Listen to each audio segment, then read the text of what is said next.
The story begins with a young, adventurous merchant named Tariq. His curiosity was as boundless as the desert, and he had spent years scouring maps and listening to old tales about the city of brass. According to legend, the city was both a treasure trove and a trap, holding riches beyond imagination and dangers that could test the bravest of souls. One sweltering afternoon, while navigating a particularly treacherous stretch of sand, Tariq's eyes caught sight of an unusual glint. Digging feverishly, he unearthed an ancient brass key engraved with intricate patterns. His heart raced with excitement. This was the key to the city he had sought for so long. Guided by the key's silent call, Tariq journeyed through the desert for days, until he finally reached the city's imposing gates. As he approached, he could see that the city was indeed as magnificent as the stories described. Its spires and domes were bathed in a golden hue, and the air shimmered with enchantment.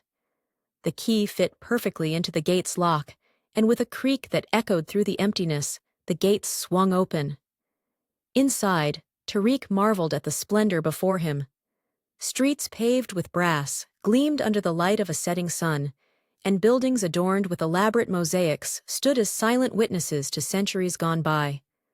The city was eerily quiet, a stillness that seemed almost alive. As he wandered through the city, Tariq stumbled upon a grand palace at its center. Intrigued, he entered the palace and was greeted by a vast hall filled with golden treasures, jewels, coins, and artifacts from distant lands. But amidst the opulence, there was an air of melancholy, as if the city itself was mourning its forgotten glory. In the heart of the palace, Tariq found a throne encrusted with emeralds and sapphires.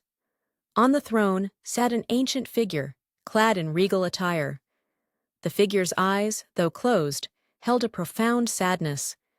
Tariq realized that this was the last ruler of the city of brass, turned to stone by a curse to protect his city's secrets.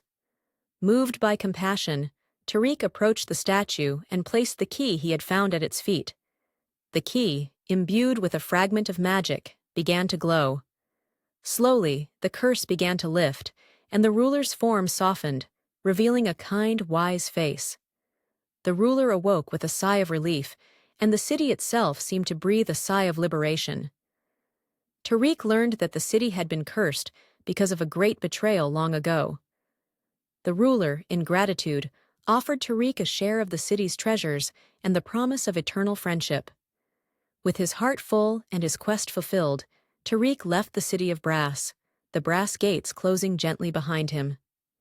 As he made his way back through the desert, the sands seemed less daunting. The city of brass, now free from its curse, remained a beacon of wonder and magic, a testament to the courage and kindness that could transform even the most daunting of legends into a story of redemption and hope.